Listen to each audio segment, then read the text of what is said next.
नमस्कार दोस्तों, जय श्री राधे कृष्णा। आज हम आपके लिए कार्तिक में नित्य नेम से सुनी जाने वाली राम लक्ष्मण की कहानी लेकर आए हैं।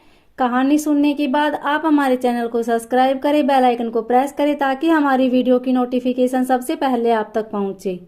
वीडियो को लाइक और शेयर जरूर करें। एक बार जब भगवान राम, भगवान लक्ष्मण और माता सीता राजा दशरथ के दिए हुए आदेश का पालन करने के लिए 14 वर्षों के वनवास के लिए निकल गए, तब भगवान राम, माता सीता और भगवान लक्ष्मण जी ने रास्ते में आने वाली सभी नदियों गंगा, यमुना, गोमती नदी में पितृदान करते हुए आगे की ओर चलने लगे। जंगल पहुंचकर भगवान राम, माता सीता और भगवान लक्ष्मण जी ने कंदमूल और फल खाकर जंगल में अपना जीवन यापन किया और धीरे धीरे समय गुजरने के बाद जब कार्तिक का शुरू हुआ, तब भगवान राम ने अपने भाई लक्ष्मण जी से कहा, जाओ लक्ष्मण, जाओ जंगल से कंदमूल और फल ले आओ और लाकर उनको अपनी भाभी सीता माँ को दे दो। अपने बड़े भाई राम की आज्ञा का पालन करते हुए भगवान लक्ष्मण जी जंगल में कंदमूल और फल ले आए और कंदमूल और फल लाकर माता सीता को दे दिया। भगवान राम ने अपनी पत्नी माता सीता से कहा कि बहुत जोर से भूख लगी है, जल्दी यह फल और कंदमूल हम लोगों को परोस के दे दो। माता सीता ने कंदमूल और फल के 4 भाग किए और 4 जगह परोस दिए, जिसको देखकर भगवान राम और लक्ष्मण जी ने माता सीता से कहा कि यहाँ हम तो 3 लोग हैं, तो आपने 4 जगह पर क्यों परोसा है। माता सीता ने बताया कि यह जो चौथा हिस्सा है वह गौ माता का है। भगवान राम और लक्ष्मण जी गौ माता को खिलाने के लिए चले जाते हैं। जब भगवान राम और लक्ष्मण जी गौ माता को कंदमूल और फल खिलाकर वापस आते हैं, तब भगवान राम माता सीता से कहते हैं कि सीता, तुमने भोजन करना क्यों शुरू नहीं किया। माता सीता ने बताया कि सबसे पहले मैं राम कथा सुनती हूँ, उसके बाद ही भोजन ग्रहण करती हूँ। भगवान राम और लक्ष्मण जी ने माता सीता से कहा कि आप मुझे राम कथा सुना दीजिए, लेकिन तभी माता सीता ने भगवान राम जी से कहा कि नहीं, आप मेरे पति हैं, जिसके कारण मैं आपको यह कथा नहीं सुना सकती। परंतु लक्ष्मण जी ने माता सीता से कहा, आप मुझे सुना दीजिए। जिसके बाद माता सीता ने भगवान लक्ष्मण से कहा, आप मेरे देवर हैं, इस वजह से मैं आपको यह कथा नहीं सुना सकती। मैं यह कथा सिर्फ किसी औरत को ही सुना सकती हूँ। भगवान लक्ष्मण जी ने कहा कि माता सीता इस जंगल में कैसे किसी औरत को खोजेगी, और फिर तभी भगवान लक्ष्मण जी ने अपनी माया से जंगल में ही एक नगर का निर्माण कर दिया और उस नगर में सभी चीजें सोने की थी। सभी चीजें सोने के होने के कारण उस नगर का नाम सोन नगरी था। नगर में रहने वाले सभी लोग बहुत अमीर थे और उनको इस बात का बहुत घमंड था। जब माता सीता इस नगर में कुएं से पानी लेने गई, तब उन्होंने कुएं से पानी लेने आई कई महिलाओं से बात करने की कोशिश की। तब किसी भी महिला ने माता सीता से बात नहीं की और वहां से चली गई। जिसके बाद एक छोटी सी बच्ची माता सीता के पास आई। तब माता सीता ने उस बच्ची से कहा कि तुम मुझसे राम कथा सुनोगी। तो और तभी माता सीता ने कहा कि मेरे पति और मेरा देवर भूखे हैं, तुम मुझसे राम कथा सुन लो। लेकिन उस बच्ची ने कहा कि मेरी माँ मेरी प्रतीक्षा कर रही है, मुझे जाना है, और वह बच्ची वहां से चली गई। यह देखकर और उन महिलाओं के द्वारा किए हुए अपमान के कारण माता सीता को अत्यधिक क्रोध आ गया, जिसके कारण माता सीता ने उस स्वर्ण नगरी को वापस से एक सामान्य नगर में परिवर्तन कर दिया। जैसे ही वह लड़की अपने घर पहुंची, तब सोने की नगरी को सामान्य नगर में देख और अपने घर को सामान्य देख उसकी माँ ने उससे पूछा कि यह क्या हो गया। तब उस लड़की ने बताया कि एक औरत कुएं के पास बैठी है, वह मुझसे कह रही थी कि राम कथा सुन लो, लेकिन मैंने नहीं सुनी, तब उसी ने यह सब किया होगा। उसकी माँ ने उससे कहा कि जाओ राम कथा सुनो जाकर, लेकिन अपनी माँ की बात उस लड़की ने तब भी नहीं मानी और कथा सुनने से मना कर दिया। जिसके बाद उसकी बहू ने कहा, माँ जी मैं राम कथा सुन लूं। जिसके बाद माँ जी ने राम कथा सुनने के लिए अपनी बहू को आज्ञा दे दी। वह एक घड़ा लेकर कुएं के पास गई और कुएं में पानी निकालकर उसको बार बार खाली करने लगी। जिसको देखकर माता सीता ने उससे पूछा कि तुम यह क्यों कर रही हो, घर जाकर कोई काम करो। तभी उस महिला ने माता सीता से कहा कि मैं अपने घर के सारे काम करके आई हूँ।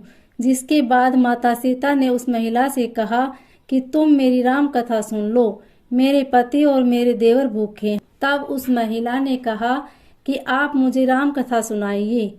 माता सीता ने उस महिला से कहा, चंदन चौकी मोतिया हार, राम कथा मारे हिवड़े रो आधार।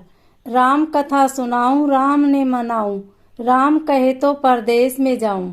आओ राम बैठो राम, जल भर झारी लाई राम, केलारी दातुन लाई राम, ठंडा जल भर लाई राम। संपाड़ो पधराओ राम, झगला टोपी लाई राम, कड़ा कलंगी लाई राम। सवर्ण सिंहासन लाई राम, तापर आप विराजो राम। झालर टिकारा लाई राम, शंख दवनी गरणाऊ राम। हिवड़े हीरा सोवे राम, निरखता मन मोहे राम। चरण शरण में आई राम, शरण आपरी ले लो राम। माखन मिश्री लाई राम, माखन मिश्री आरोगो राम। दूध भर कटोरी लाई राम, मेवा चिरंजी परोसू राम। खाती मीठी चाखा राम, चरखो परखो आरोगो राम। रुच रुच भोग लगाओ राम, जो भावे सो ले लो राम। जल भर झारी लाई राम, अबे आचमन कर लो राम। रे श्याम गमछो लाई राम, हाथ मुंह पोछ लो राम। पुष्पा सुसेज बिछाऊ राम, अतरिया छिड़काऊ राम। हिगलू डोला दुलाऊ राम, सीता जी चरण दबाओ राम। पोडो राम सुख भर सेजे पोडो राम, हाजर पंखा डोड़ू राम। थामे राम मामे राम, रोम रोम में राम ही राम। घट घट माए बिराजो राम, मुख में तुलसी बोलो राम। खाली मिजाज काई काम, जब बोलो जब राम ही राम। बोलो पंछी राम राम, पूर्ण होवे मंगल काम। सीता ने उस महिला से कहा कि तुमने मेरी मदद इस मृत्यु लोक में की है, भगवान तुम्हारी रक्षा स्वर्ग लोक में करेगा। और माता सीता ने उस महिला को पूरी राम कथा सुना दी और उसके बाद माता सीता ने उस महिला को अपने गले का एक हार उस उपहार के रूप में दिया।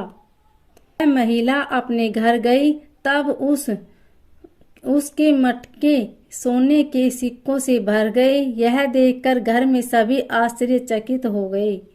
तब उसके मटके सोने के सिक्कों से भर गए। यह देखकर घर में सभी आश्चर्यचकित हो गए। तब उस महिला की सासू माँ ने उससे पूछा कि यह कैसे हो गया। तब उस महिला ने बताया कि मैंने माता सीता से राम कथा सुनी है, शायद उसी की वजह से हुआ होगा। जिसके बाद सासू माँ ने अपनी बहू से कहा कि तुम जाकर रोज उनसे राम कथा सुनोगी। वह महिला रोज जाकर माता सीता से राम कथा सुनने लगी और एक दिन उस महिला ने माता सीता से कहा कि इस कथा का उद्यापन कैसे किया जाता है, माता मुझे इसकी विधि बताइए। माता सीता ने उस महिला से कहा कि एक नारियल ले लेना, उसके 7 भाग कर देना और 7 लड्डू लेना। एक नारियल और एक लड्डू को मंदिर में चढ़ा देना। ऐसा करने से मंदिर को बनवाने जितना फल प्राप्त होता है और दूसरे भाग को सरोवर के किनारे गाड़ देना, जिससे सरोवर बनवाने जितना लाभ होता है। और तीसरे भाग को गीता में चढ़ा देना, जिससे भगवत गीता का पाठ करने जितना फल प्राप्त होता है। और चौथे भाग को माता तुलसी में चढ़ा देना, जिससे तुलसी विवाह करने जितना फल प्राप्त होता है। पांचवा भाग एक कन्या को दान दे देना, जिससे कन्या विवाह करवाने जितना फल प्राप्त होता है। छठवें भाग को भगवान सूरज को चढ़ा देना, जिससे 33 करोड़ देवी देवताओं के भोग लगने जितना फल प्राप्त होता है। उस महिला ने माता सीता से पूछने के बाद उसने उद्यापन किया और फिर माता सीता के पास गई। तब माता सीता ने उस महिला से कहा कि 7वें दिन वैकुंठ से एक विमान तुझको लेने आएगा। और 7वें दिन स्वर्ग से एक विमान उस महिला के पास आया, जिसके बाद उस महिला ने अपनी सासू माँ को बताया कि स्वर्ग से भी विमान आया है। उसकी सासू माँ ने कहा कि मुझे और अपने ससुर जी को भी अपने साथ ले चलो और पड़ोसियों को भी अपने साथ ले चलो। सभी लोग उस विमान में बैठ गए।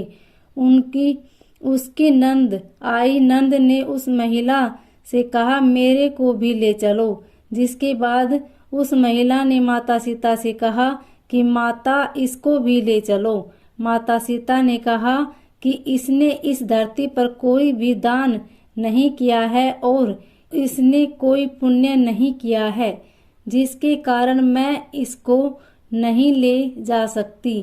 तभी उस महिला ने अपनी ननद से कहा कि तुम कार्तिक मास में राम लक्ष्मण जी की कथा सुनना और उनका उद्यापन करना। 7वें दिन तुमको वैकुंठ से एक विमान लेने आएगा। फिर सभी नगर वालों ने साथ बैठकर राम लक्ष्मण जी की कथा सुनी। फिर सभी नगर वालों ने साथ बैठकर राम लक्ष्मण जी की कथा सुनना प्रारंभ कर दिया और थोड़े ही दिनों में नगर वापस से सोने की नगरी में तब्दील हो गया। और 7वें दिन स्वर्ग से विमान आया और सभी को स्वर्ग लोक लेकर चला गया, जिसके बाद सभी लोग भगवान राम और लक्ष्मण की जय जयकार करने लगे। दोस्तों, आपको मेरी यह वीडियो कैसी लगी कमेंट में जरूर लिखें। जय श्री राम।